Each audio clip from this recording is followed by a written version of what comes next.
Sir, I mean, I got one more minute. You got 30 seconds, actually.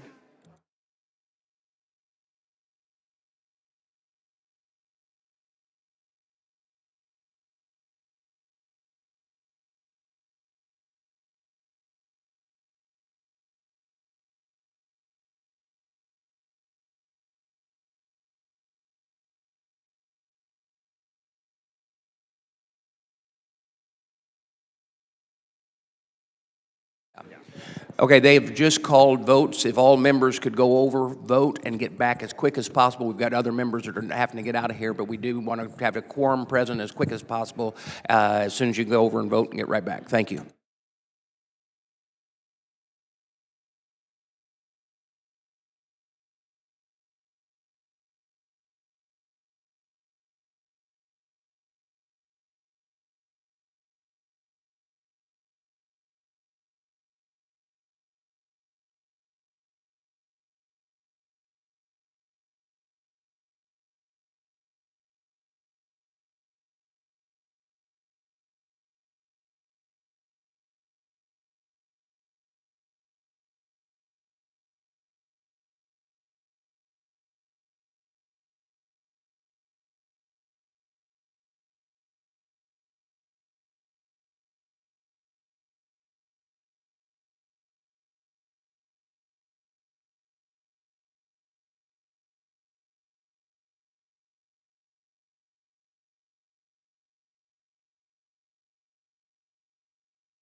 Good morning, everyone.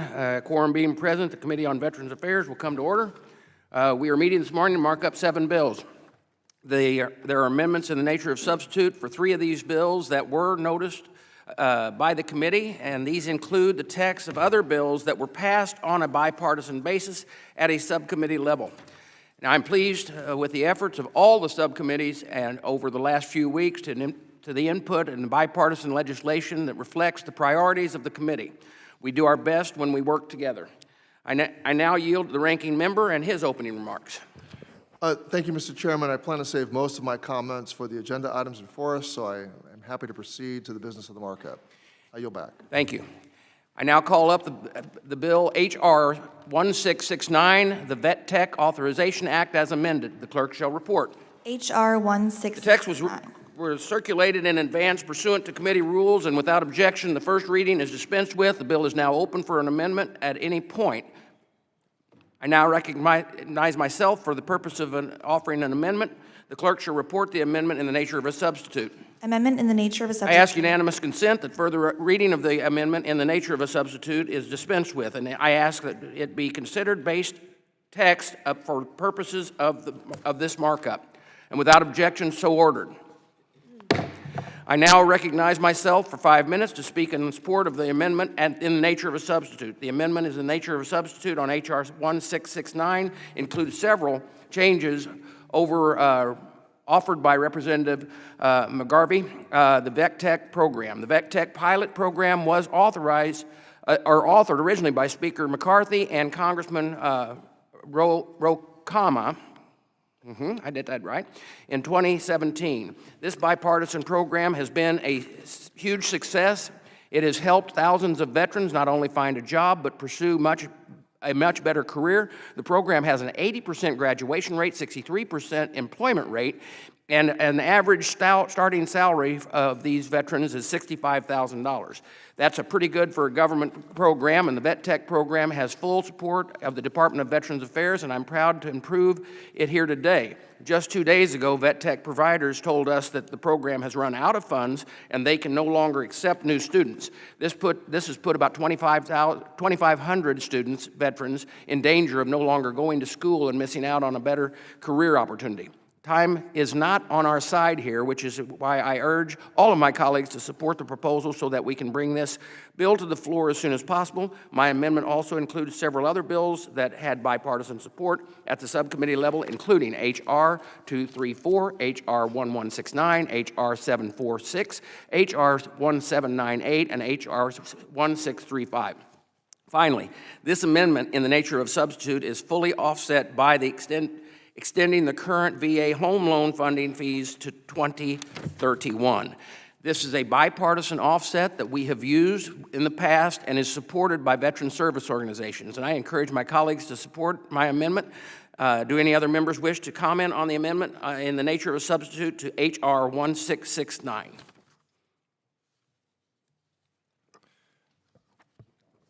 I recognize Ranking Member Takano for the purposes of offering an amendment to the amendment in the nature of a substitute. Mr. Chairman, I have an amendment to the amendment in the nature of a substitute. The clerk shall report. Amendment to the amendment in the nature. I ask unanimous consent that further reading of the amendment be dispensed with. The ranking member is recognized for 5 minutes to explain his amendment. Thank you, Mr. Chairman. The authority that this amendment extends expires on May 11th. In 13 days, homeless veterans on the street will go without food, clothing, and shelter if we fail to act. The underlying language of my amendment is Congresswoman Sherfilis McCormick's H.R. 645, the Healthy Foundations for Homeless Veterans Act. This legislation would extend authorities that we established during the pandemic, which have proven critical to VA's efforts to end veteran homelessness. During the pandemic, one of the toughest crises our country has faced, VA actually reduced, let me say that again, reduced veteran homelessness by 11% and housed over 40,000 veterans. That success can be directly attributed to the flexibilities and funding made available in the American Rescue Plan. My amendment authorizes VA to continue to use funds immediately to connect homeless veterans with the resources they need, like food, transportation, clothing, shelter, and communication devices.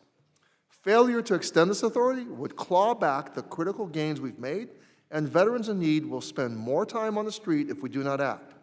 And while I believe the authority in this amendment should be permanent, at the majority's request, the bill was limited to a 2-year extension to reduce the cost at subcommittee markup.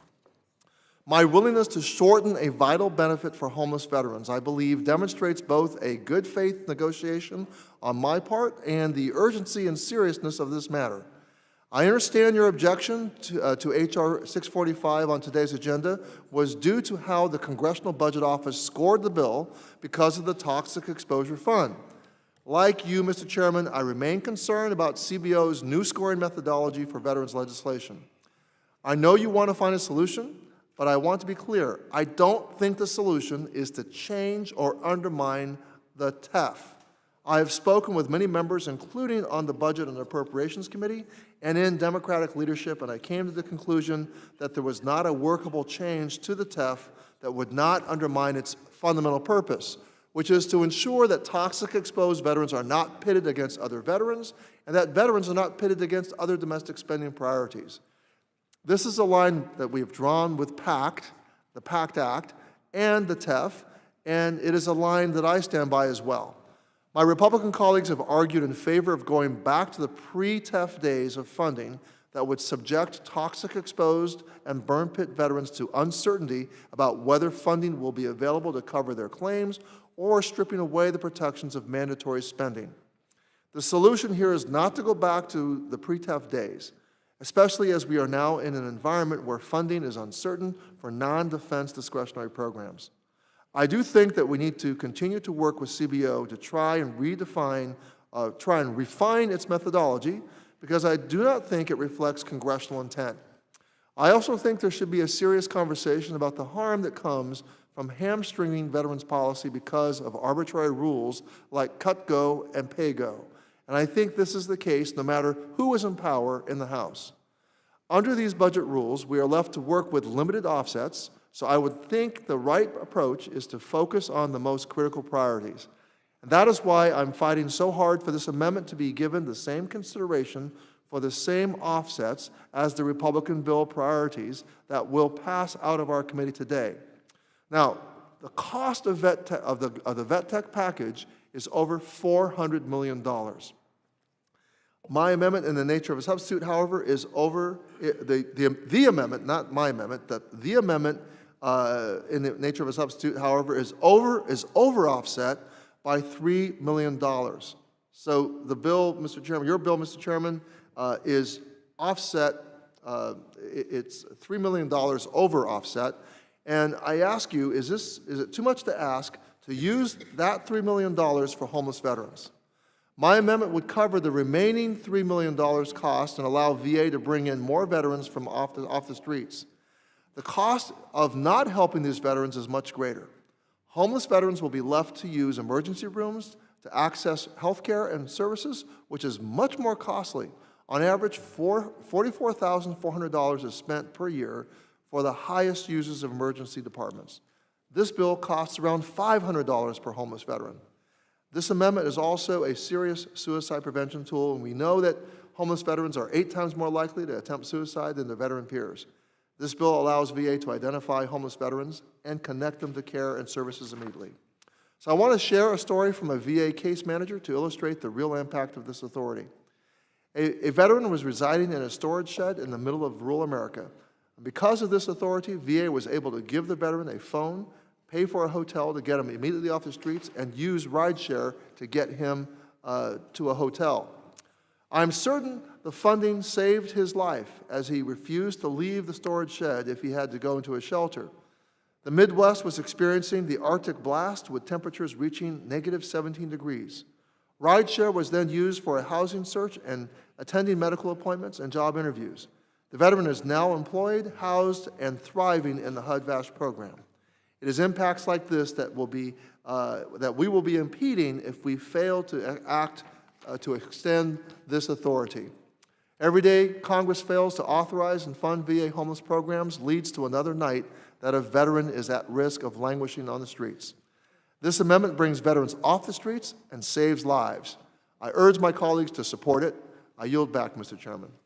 Gentleman yields back, and I recognize myself in opposition to the amendment. My concern is not with the underlying policy, as I support providing this type of assistance to homeless veterans, and I will say it again, I support the assistance for homeless veterans.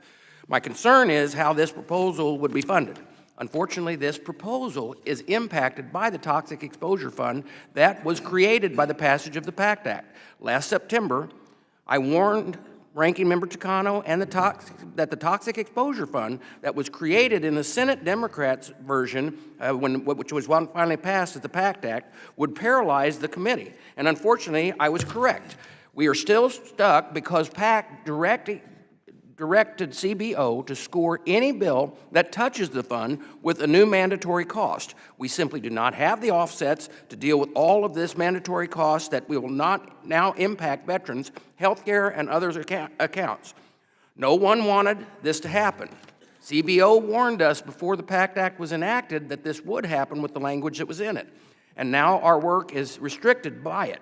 Unfortunately, during my 2 markups last Congress, my amendment to repeal only the mandatory Toxic Exposure Fund failed on party line vote.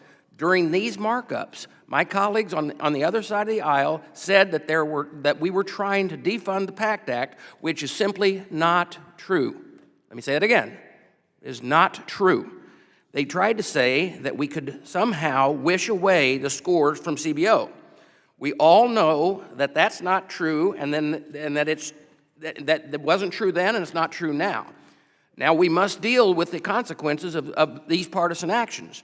The budget gimmick the previous majority pushed for and refused to come to the negotiation table to fix are now negatively impacting veterans.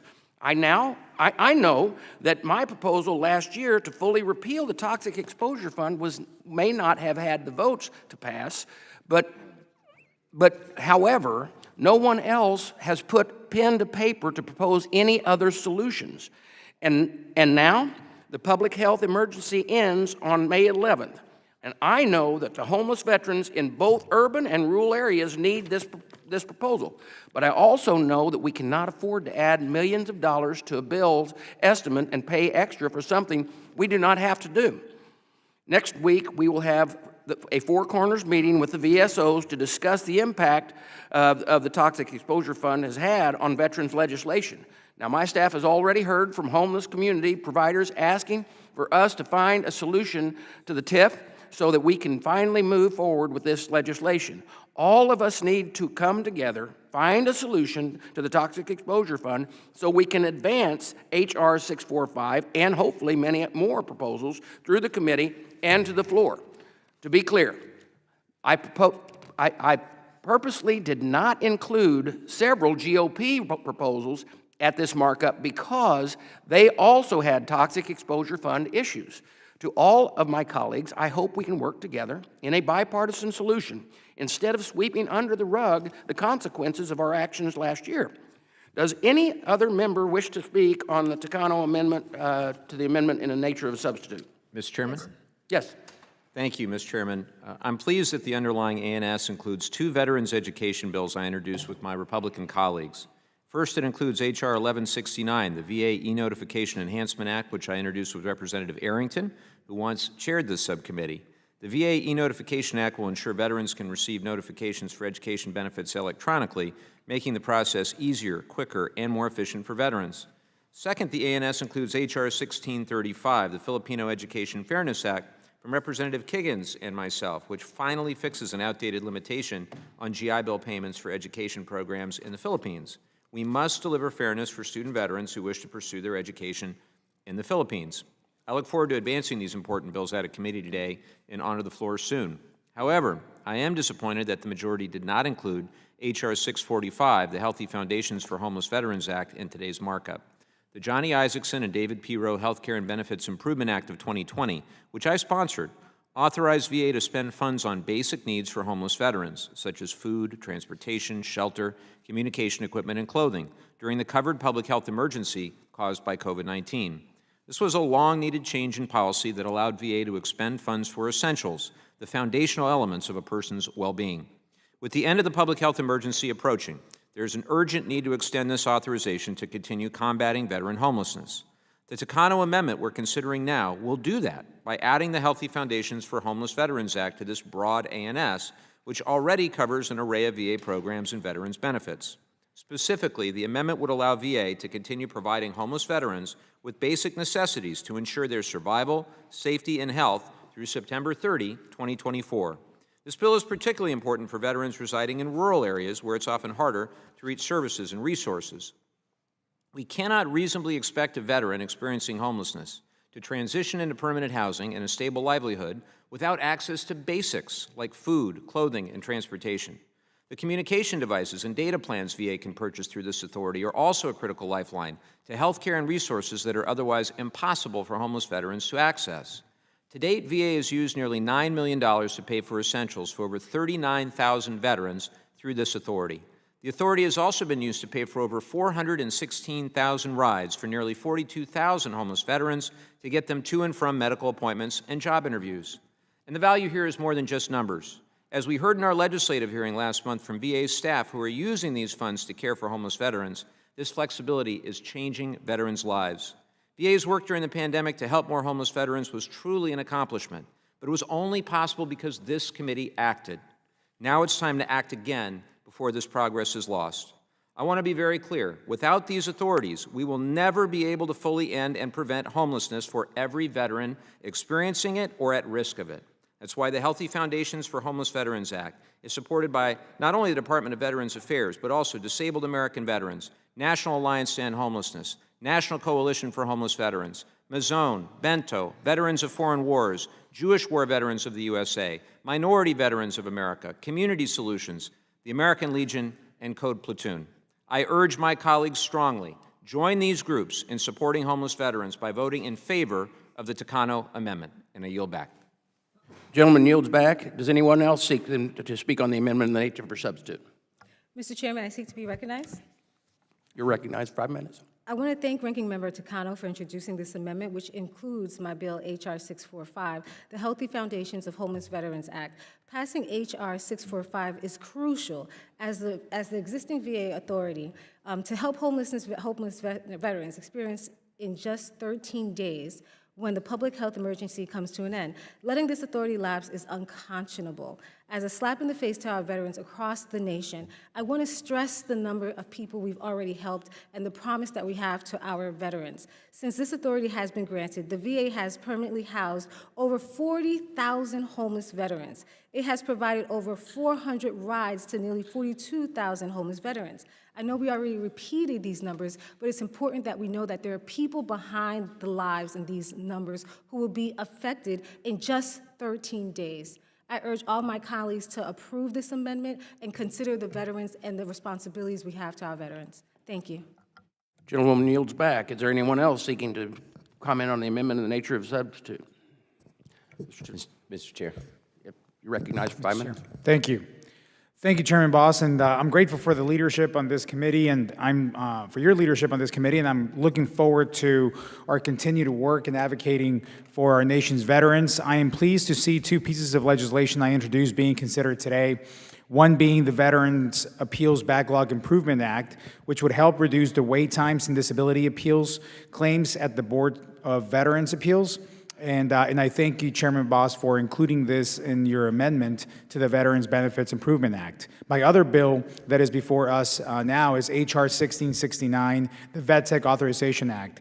This bipartisan effort, which I introduced with Chairman Boss and Congressman Khanna, would extend an invaluable program for our veterans, the Veteran Employment Through Technology Education Courses, or VetTech program. I am proud to have partnered with my colleagues on both sides of the aisle on these bills, and I look forward to working to bring them to the House floor and to President Biden's desk. I urge you all to vote yes on these common sense solutions for our nation's heroes. Thank you, and I yield back.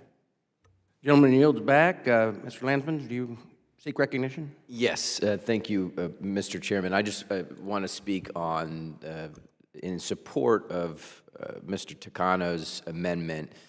One of the reasons I joined this committee was because of its reputation as being bipartisan and our ability to work on those issues that are categorically bipartisan, and housing veterans, making sure that we are dealing with the issue of those veterans who are homeless is one of those issues where everyone agrees. And my hope is that this does pass unanimously. This is one of those moments where you have an opportunity to make an enormous impact on the lives of veterans who are in all of our communities struggling to find affordable housing. So I hope that this is one of those bipartisan moments. Thank you, Mr. Chair. Thank you, Mr. Ramirez. You will recognize for 5 minutes. Thank you, Chairman.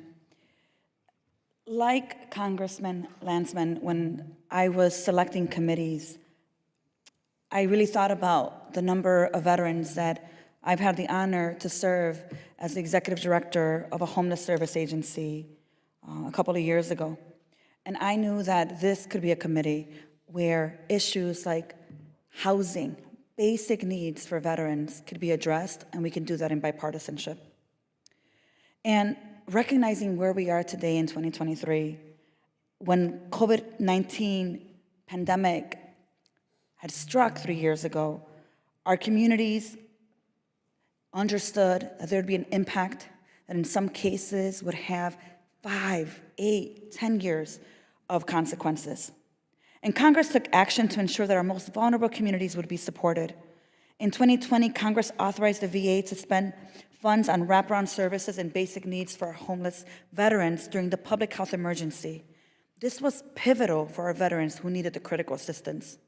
And look, the reality is that while the public health emergency on COVID-19 is ending May 11th, the challenges that veterans experiencing homelessness are contending with are not going away. Quite frankly, they're just growing. That is why, as a member of this committee, I asked my colleagues to support Ranking Member Takano's amendment to the ANS to HR 1669. Our veterans experiencing homelessness need our help urgently, and this amendment will extend the authorization of funds which will allow the VA to provide veterans experiencing homelessness with wraparound assistance to ensure their survival, their safety, and their health for 2 more years. I want to add that as a former leader and director of a homeless service agency, I know how difficult it is for organizations to be able to help someone move from homelessness, sleeping at a shelter in a church basement, into permanent stable housing. And I understand the complexity of moving them as quickly as possible to permanent, quality, stable housing. I also understand that when we talk about housing, there's an intersection with the supportive services. How do they get to the services that they need? How do we make sure that they have access to case management? How do they get the transportation necessary? How do they get the basic needs that they need to be able to be fully stable? And I know firsthand how game-changing this authority is for providers. This amendment could not have been offered in a more timely manner. Our veterans experiencing homelessness need our help, and they need it right now. We cannot say we support our veterans if we cannot deliver for our most vulnerable veterans who risk their lives for all of us. So I again urge my colleagues to join me in supporting this amendment so that we can continue to support and ensure the safety and well-being of our veterans. Thank you, Chairman, and I yield back. Thank you. Anyone else seek recognition?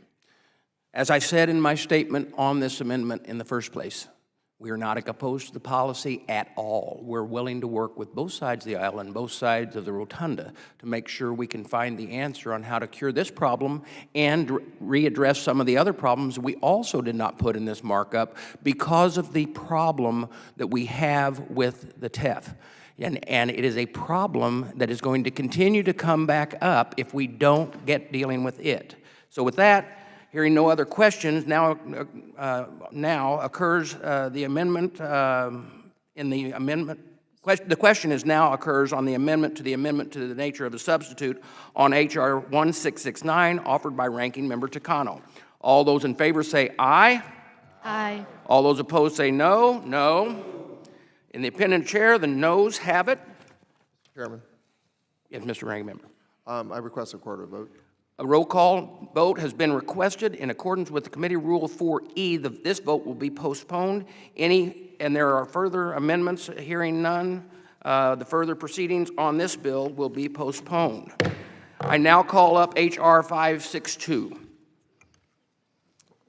H.R. 562, to direct the Secretary of Veterans Affairs to permit members of Congress to use facilities of the Department of Veterans Affairs I'm sorry. of the purposes of meeting with constituents and for other purposes. Be enacted by the Senate and House Representatives of the United States of America. The bill was circulated in advance pursuant to committee rules. Without objection, the first reading is dispensed with. The bill is now open for amendments at any point. H.R. 562, as amended, will require VA to allow members of Congress access to the space in VA facilities in order to meet with their veterans constituents. This is not a new idea. Some facilities allow this while others don't. This bill is not partisan at all. VA has granted members from both parties access to workspace in the past. VA also provides rooms when available for VSOs and the union representatives, and those are in law. And I understand that not every VA facility can accommodate the space for office hours, which is why this bill is different from the last Congress and includes some limitations and requirements. It allows the veterans access to their members of Congress in locations where they are comfortable and also at the same location where veterans likely requiring immediate casework assistance can certainly result in a positive outcome. Now, I urge all of my colleagues to support H.R. 562 as amended, and I yield back. Do any other members wish to comment on H.R. 562? Mr. Ranking Member.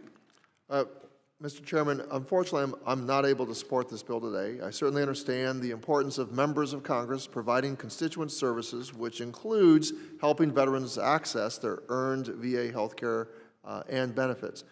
However, I cannot support this bill, and I'll tell you why. First, I have concerns about VA medical facilities locking themselves into leases with members of Congress rather than having the flexibility to use all available space as they see fit to directly serve veterans.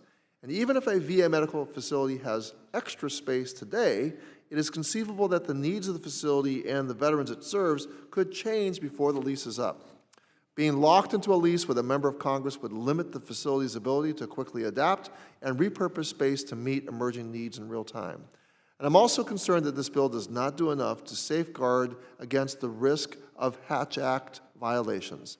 The Hatch Act prohibits political activity on federal property, including showing preference to one office over another based on political party or allowing constituent engagement in the weeks running up to an election. Campaigning and political activity have no place within the walls or on the grounds of a VA hospital. And even if the bill says that VA or any member of Congress renting space at a VA facility must comply with the Hatch Act, we should not be putting local VA healthcare executives in the position of having to police Hatch Act compliance on an ongoing basis. For these reasons, I cannot support H.R. 562 as amended, and I do urge my colleagues to vote no, and I yield back.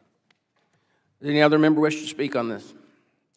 No amendments were filed. Does any other member at all wish to speak on the amendment of H.R. 562? Does any other member wish to offer an amendment? Seeing none, the question now occurs on the agreeing to the bill of H.R. 562 as amended. All those in favor say aye. Aye. All those opposed, no. No. Independent chair, the ayes have it. The bill is, as amended is agreed to. Without objection, the motion to reconsider is laid on the table. I now recognize Representative Berkman for a motion to report H.R. 562 as amended. Mr. Chairman, pursuant to Rule 11, Clause 2, I give notice of intent to file minority supplemental, additional, and dissenting views on H.R. 562 as amended. So noted. So I now recognize Representative Berkman for a motion to report H.R. 562 as amended. Mr. Chairman, I move that the committee report H.R. 562 favorably to the House. All those in favor say aye. Aye. All those opposed, no. No. Independent chair, the ayes have it. The motion is agreed to, and H.R. 562 as amended is reported favorable to the House floor. I now call up the bill H.R. 1089, the VA Medical Center Facility Transparency Act. The clerk shall report. H.R. 1089. Text was circulated in advance pursuant to committee rules. Without objection, the first reading is dispensed with. The bill is now open for amendment at any point. I now recognize Congresswoman Miller Meeks for the purposes of offering her amendment. The clerk shall report the amendment. Amendment in the nature of a substitute to H.R. I ask 1080. unanimous consent that further reading of this amendment is in nature of a substitute will be dispensed with, and I ask to be considered base text for the purposes of this markup, and without objection, so ordered. I now recognize Dr. Miller Meeks for 5 minutes to speak in support of the amendment in the nature of a substitute. Thank you, Mr. Chair. I'm pleased to offer an amendment in the nature of a substitute that combines the common sense text of H.R. 1089, H.R. 41 as amended, and H.R. 693, all bills that were reported favorably out of the recent Health Subcommittee markup. My amendment would increase transparency concerning VA medical facility operations for Congress and veterans by requiring VA Medical Center directors to make available annual fact sheets highlighting facility services, accomplishments, and challenges.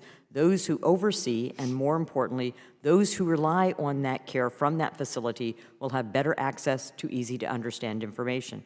My amendment would improve veteran customer service experiences that guaranteeing any veteran who calls the VA to request care is able to schedule their appointment during that phone call. Finally, my amendment would enhance quality of care by limiting the carousel of detailed and acting medical center directors assigned to fill a vacancy, a practice that has become all too common. It should be a priority that this critical position is filled by stable, accountable leadership. Thank you, and I yield back my time.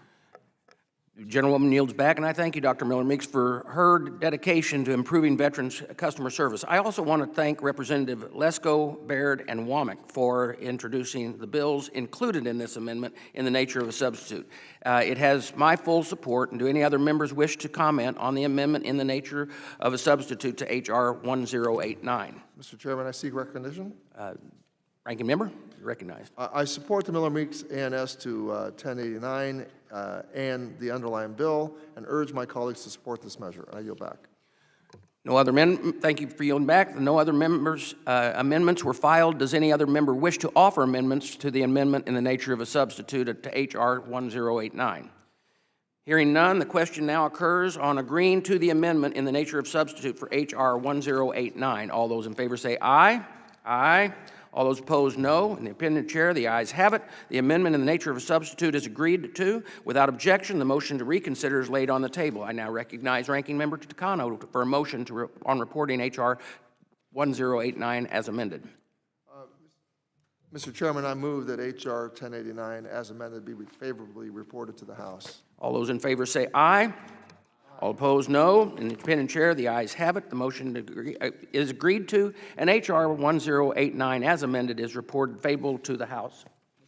Ranking member. Pursuant to Rule 11, Clause 2, I give notice of intent to file minority supplemental, additional, and dissenting views on H.R. 1089 as amended. Without objection. I now call up the bill H.R. 1530 as amended, the Veterans Benefit Improvement Act. The clerk shall report the bill. H.R. 1530. Text was circulated in advance and pursuant to committee rules without objection. The first reading is dispensed with, and the bill is now open for amendments at any point. I now recognize myself for the purpose of offering an amendment. The clerk shall report the amendment in the nature of a substitute. Amendment in the nature of a substitute. I ask unanimous consent that further reading of this amendment in the nature of a substitute will be dispensed with, and I ask that it be considered base text for the purpose of this markup. Without objection, so ordered. I now recognize myself for 5 minutes to speak in support of the amendment in the nature of a substitute. My amendment in the nature of a substitute combines the text of H.R. 1530 and as amended, and H.R. 1329 as amended, and H.R. 1378 as amended. I appreciate Congressman Luttrell, Congressman Self, Congressman Cisamani, and for their leadership on these three bills, and respectively. This bill would make several improvements to the VA disability exam process for veterans who apply for benefits, such as enhancing communications to the veteran on the schedule of their appointment. Additionally, the amendment in the nature of a substitute would add in Rep. Self's proposal, which is authorize 2 additional judges in the Court of Appeals for the veterans' claims. The court believes these additional judges are necessary to prevent a backlog of appeals. Finally, the amendment in the nature of a substitute adds in H.R. 1378 with the changes to ensure that VA can implement it. This is a provision This provision would require VA to establish an internship program at the Board of Veterans Appeals, which makes improvements to the Office of General Counsel, Honors Attorney Program, and the Board's Law Clerk Program. Representative Sismani bill intended to help the Board hire, retrain, and recruit qualified attorneys, which may help reduce the number of pending appeals at the Board. Do any members wish to comment on the amendment in the nature of a substitute on H.R. 1530 as amended? Seeing none? Mr. McGarvey, I recognize Mr. McGarvey to offer an amendment to the amendment in the nature of a substitute on H.R. 1530 as amended. Thank you, Mr. Chairman. I have an amendment to the ANS at the desk. The clerk shall report the amendment. Amendment to the amendment in the nature of a I substitute. ask unanimous consent that further reading of the amendment be dispensed with. The gentleman from Kentucky is recognized for 5 minutes to explain his amendment. Thank you, Mr. Chairman. This bipartisan amendment will allow the Board of Veterans Appeals to reimburse the annual bar dues for participants in its law clerk program. This will lower the barriers for early career attorneys for whom cost might be a burden and help attract top legal talent into the VA. We must do everything we can to ensure our veterans have the speedy and efficient justice they deserve. I want to thank the chairman for including the ANS to H.R. 1530, and I urge my colleagues to support this bipartisan amendment. I yield back the balance of my time. The gentleman yields back, and I'm supportive of the gentleman's amendment. Does any other member wish to speak on Mr. McGarvey's amendment to the amendment on the nature of substitute? Mr. Chairman, I seek recognition. Ranking member. Thank you, Chairman Boss, for offering this amendment in nature of substitute to 1530, and Mr. McGarvey for his amendment for his AANS, which I support. I'd also want to thank Subcommittee Chairman Luttrell and Ranking Member Pappas for working in a bipartisan manner on the issues in this package. I commend Representative Siscomani and Representative McGarvey for their contributions as well. I urge my colleagues to support both measures, and I yield back. Does anyone else seek to speak on the amendment? Hearing none, the question now occurs on the amendment to the amendment in the nature of a substitute on H.R. 1530 offered by Representative McGarvey. All those in favor say aye. Aye. Opposed say no. In the opinion of the chair, the ayes have it. Are there any further amendments to the amendment in the nature of a substitute to H.R. 1530? The question now occurs on agreeing to the amendment in the nature of a substitute on H.R. 1530 as amended. All those in favor say aye. Aye. Aye. All opposed say no. In the opinion of the chair, the ayes have it. The nature of the amendment in the nature of a substitute is agreed to, and without objection, the motion to reconsider is laid on the table. Mr. Chairman. I now recognize Ranking Member Takano for a motion on H.R. 1530 as amended. I move that H.R. 1530 as amended be favorably reported to the House. All those in favor say aye. Aye. All those opposed say no. In the opinion of the chair, the ayes have it. The motion is agreed to, and H.R. 1530 as amended is reported favorably to the House. I now call up H.R. Mr. Chairman, pursuant to House Rule 11, Clause 2, I give notice of intent to file minority, supplemental, additional, or dissenting views on H.R. 1530 as amended. So noted. I now call up H.R. 1529, the Veterans Cost of Living Adjustment Act. The clerk shall report the bill. H.R. 1529. The bill was circulated in advance pursuant to committee rules, and without objection, the first reading is dispensed with, and the bill is open for amendments at any point. Does any member wish to be recognized to speak on the bill? No amendments were filed, and are there any amendments that anyone has at this time? The question now occurs on the bill H.R. 1529. All those in favor say aye. Aye. Aye. All those opposed say no. In the opinion of the chair, the ayes have it, and the bill is agreed to. Without objection, the motion to reconsider is laid on the table. I now recognize Mr. Takano for a motion. Mr. Chairman, I move that H.R. 1529 be favorably reported to the House. All those in favor, there is a motion to favorably report H.R. 1529. All those in favor say aye. Aye. Aye. Opposed, no. In the opinion of the chair, the ayes have it, and H.R. 1529 is favorably reported to the House. Mr. Chairman, pursuant to Rule 11, Clause 2, I give notice of intent to file minority, supplemental, additional, or dissenting views on H.R. 1529. So noted. I now call up H.R. 1256, the Veterans Health Administration Leadership Transformation Act, as amended. The clerk shall report. H.R. 1256, to amend The Title bill was 30 circulated in advance and pursuant to committee rules without objection. The first reading is dispensed with, and the bill is open to amendments at any point. Does any member wish to comment on H.R. 1256? Chairman. Mr. Moran. Thank you, Chairman Bost. I appreciate you including my bill, the VHA Leadership Transformation Act, on today's agenda. The intent of this bill is to provide greater leadership stability at VHA and empower the agency to more effectively address veterans' health care needs. My bill, as amended by the Health Subcommittee at its recent markup, would extend the term of the appointment for the VA's Undersecretary of Health, or USH, to 5 years. It would also eliminate an existing statutory requirement that at least 6 out of the 8 VHA's Assistant Undersecretaries for Health would be physicians or dentists. My bill would shield VHA from turnover in its highest leadership positions with every change in presidential administration. Those who are new to our committee may not know this, but VA was without a Senate-confirmed USH between January of 2017 through July of 2022, the entirety of the Trump administration and the first year and a half of the Biden administration. During this time, 6 different individuals rotated through this office, either acting as or performing delegable duties of the Undersecretary for Health.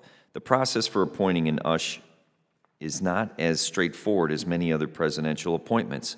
VHA Undersecretaries for Health are nominated after a 10-person commission appointed by the Secretary identifies, interviews, and recommends at least 3 candidates for the President to consider. Then the Senate must confirm the nominee. Such a commission was stood up 3 times during the Trump administration and twice in the first year of the Biden administration before Senate finally confirmed Dr. Sharif El-Nahal in July of 2022.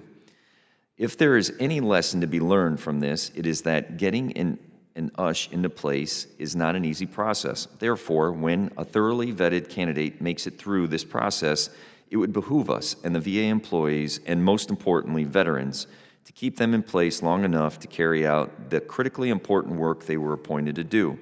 There are a number of other positions across the federal government in 5-year terms, including the Social Security Administrator, the Federal Aviation Administrator, and the IRS Commissioner.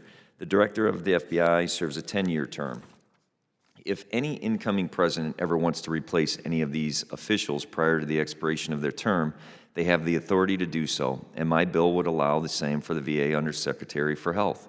As I said earlier, the second provision of my bill would remove statutory restrictions on the professional background of individuals selected to serve as Assistant Undersecretaries for Health at VHA. In the private sector, individuals from the variety of different educational backgrounds and skill sets are leading large healthcare systems, and it is simply not as common as it once was for a chief executive position to be held by doctors.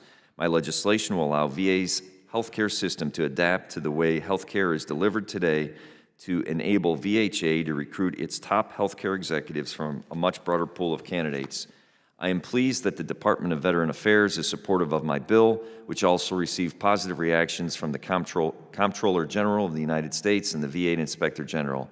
At our first oversight hearing earlier this year, I am also pleased, possibly even elated, to share that CBO's preliminary estimate is that this bill would cost very, very little to implement and not affect direct spending of revenues. How often do we get that? Do we get to say that?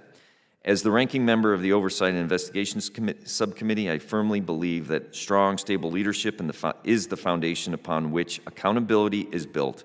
My bill provides an extremely low-cost, common-sense solution that will help bring to VHA the kind of transformational leadership that veterans deserve. I urge my colleagues to support H.R. 1256. Thank you again for including it in today's agenda. Chairman Bost, I yield back.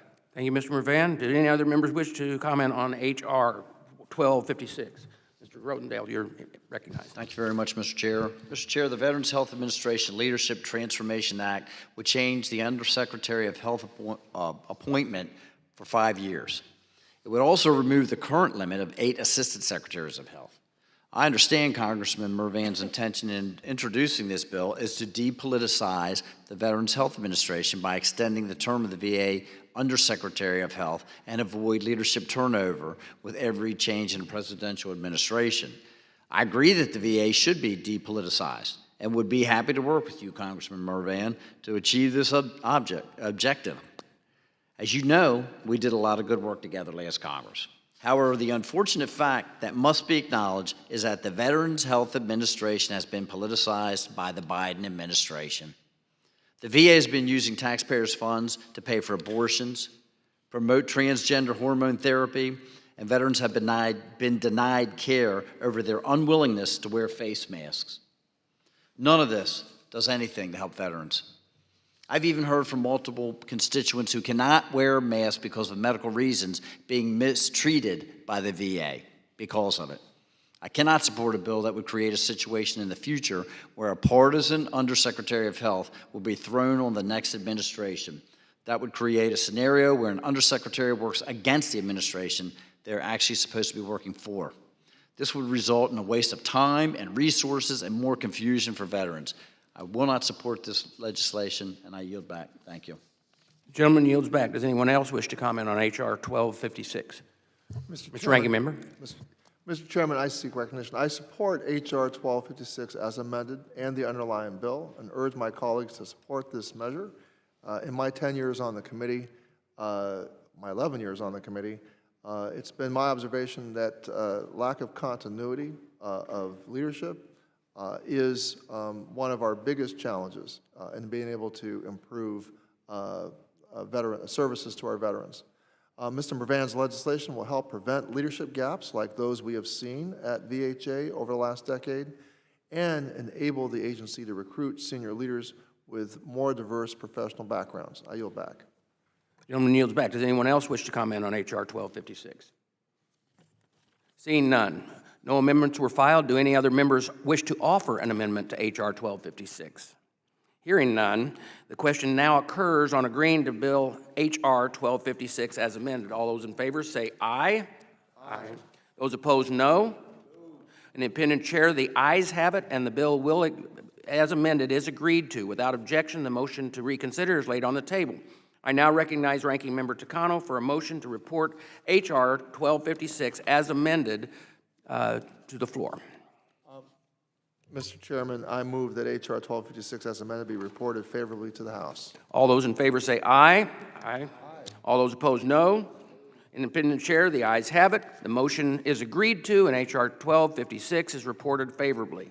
I now call... Mr. Chairman, pursuant to House Rule 11, Clause 2, I give notice of intent to file minority supplemental, additional, or dissenting views on H.R. 1256 as amended. So noted. I now call up H.R. 366, the Korean American Valor Act. The clerk shall report the bill. H.R. 366, to amend Title 38. The bill was circulated in advance pursuant to committee rules. Without objection, the first reading is dispensed with, and the bill is open to amendments at any point. I would like to thank Ranking Member Takano for his work on this bill, and it has my full support. Do any members wish to comment on H.R. 366? Mr. Chairman. Mr. Ranking Member Takano. Mr. Chairman, thank you. I appreciate you including my Korean American Valor Act in today's agenda. It is appropriate to consider this bill as we recognize the 70th anniversary of the Korean American Alliance, and it is timely, as just yesterday we heard the joint address, the address to a joint session of Congress from President Yoon Suk Yeol, as we now take stock of how the United States has been served by this alliance and how it benefits U.S. interests to continue to find ways to strengthen the ties between our countries and respective nations' veterans. It is not a well-known story, but over 300,000 Koreans served alongside U.S. service members in Vietnam. And these Koreans fought with us, and many died in this service. This legislation provides eligibility for VA health care to veterans who served in the armed forces of the Republic of Korea as allies of the United States during the Vietnam War, who have since become naturalized citizens. At last count, there are only about 2,800 veterans left who would potentially benefit from this expansion of VA's Allied Beneficiary Program. This will be done through a reciprocal agreement.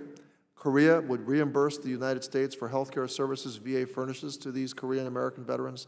In exchange, the U.S. will reimburse Korea for health care it provides to veterans of the U.S. Armed Forces residing in Korea.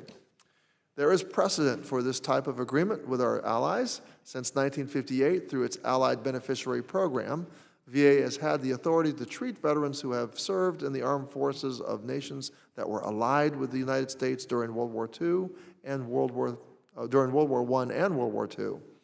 These veterans do not need to be U.S. citizens, and VA has the authority to treat veterans of any combat area. VA furnishes this care through reciprocal agreements which have been established with the United Kingdom, Australia, New Zealand, Canada, and South Africa. In 1976, VA's Allied Beneficiary Program was extended to certain veterans who had served in the armed forces of Czechoslovakia or Poland during World War I or World War II, who subsequently became U.S. citizens. Last month, on the 50th anniversary of the date the last combat troops left Vietnam, we honored the men and women who served in Vietnam. It is time for our nation to properly honor the service of these Korean-American veterans who served side by side with U.S. troops. My bill has bipartisan support. I want to thank Dr. Murphy for his recent co-sponsorship. I also thank Representative Van Orden for sharing with us his Uncle Bob's story at the Health Subcommittee's recent legislative hearing on this bill.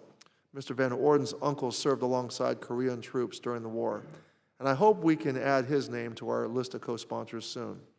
The needs of Korean American veterans of the Vietnam War are no different from those of U.S.-born veterans.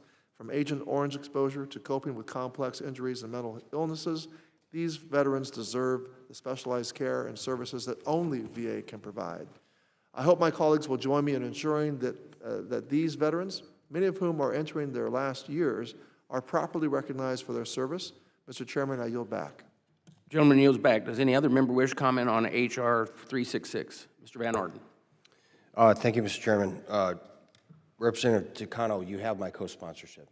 Absolutely, 100%. I want to make sure and explain just a little bit more. Robert Francis Mulligan was a staff sergeant in the United States Marine Corps when he was in Korea, and he was nearly killed by a Chinese communist soldier who threw a grenade into his foxhole, and he worked with our Korean brothers over there fighting the Chinese Communist Party. He was my hero growing up. He was my mentor. He was my father figure. He retired as the chief of police of Shaniqua, Wisconsin, after decades of service. And just as his service should be honored, so should our Korean brothers that fought with us. I want to be explicitly clear. I think that this bill is an example of what this committee is about. We do not discriminate against veterans. You are either a veteran or you are not. And everybody on both sides of this dais up here support that. And we have some differences once and again, but I know, and I'm going to speak for them freely, that you are either a veteran or not, and you will be treated as such. And here's the other thing.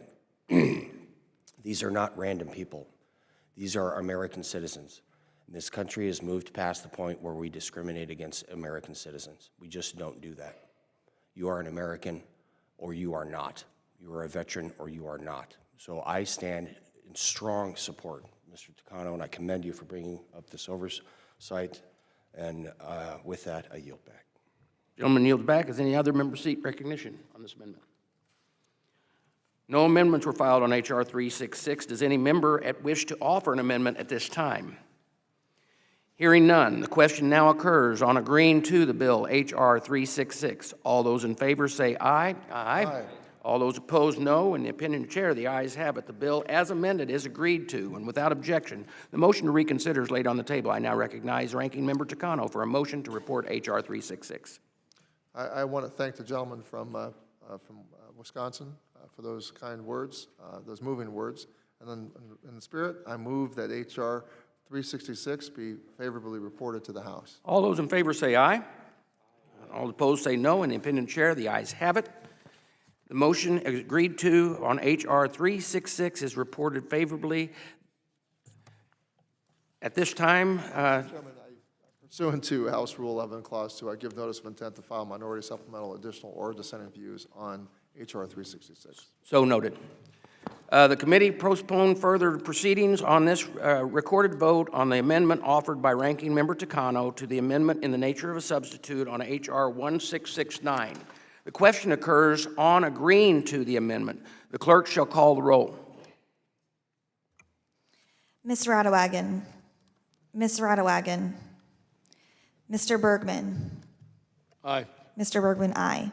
Ms. Mace. No. Ms. Mace, aye. Mr. Rosendale. I know. I'll do it. No. Mr. Rosendale, no. Mr. Dr. Miller Meeks. No. Dr. Miller Meeks, no. Dr. Murphy. No. Dr. Murphy, no. Mr. Franklin. No. Mr. Franklin, no. Mr. Van Orden. No. Mr. Van Orden, no. Mr. Luttrell. Mr. Luttrell, no. Mr. Siscomani. No. Mr. Siscomani, no. Mr. Crane. Mr. Crane, no. Mr. Self. Mr. Self, no. Ms. Kiggins. Ms. Kiggins, no. Ranking Member Takano. Aye. Ranking Member Takano, aye. Ms. Brownlee. Ms. Brownlee. Mr. Levin. Mr. Levin, aye. Mr. Pappas. Mr. Pappas, aye. Mr. Mervan. Aye. Mr. Mervan, aye. Ms. Sherfilis McCormick. Aye. Ms. Sherfilis McCormick, aye. Mr. Deluzio. Mr. Deluzio, aye. Mr. McGarvey. Aye. Mr. McGarvey, aye. Ms. Ramirez. Aye. Mr. Ramirez, aye. Mr. Landsman. Yes. Mr. Landsman, aye. Ms. Budzinski. Yes. Ms. Budzinski, aye. Ms. Radewagen. Ms. Brownlee. Mr. Chairman. No. Mr. Chairman, no. How is Representative recorded? Ms. Mace is recorded as aye. Ms. Mace, no. Mr. Bergman? Mr. Bergman is recorded as aye. Mr. Bourbon, no. Does anybody else wish to change their vote? The clerk will report.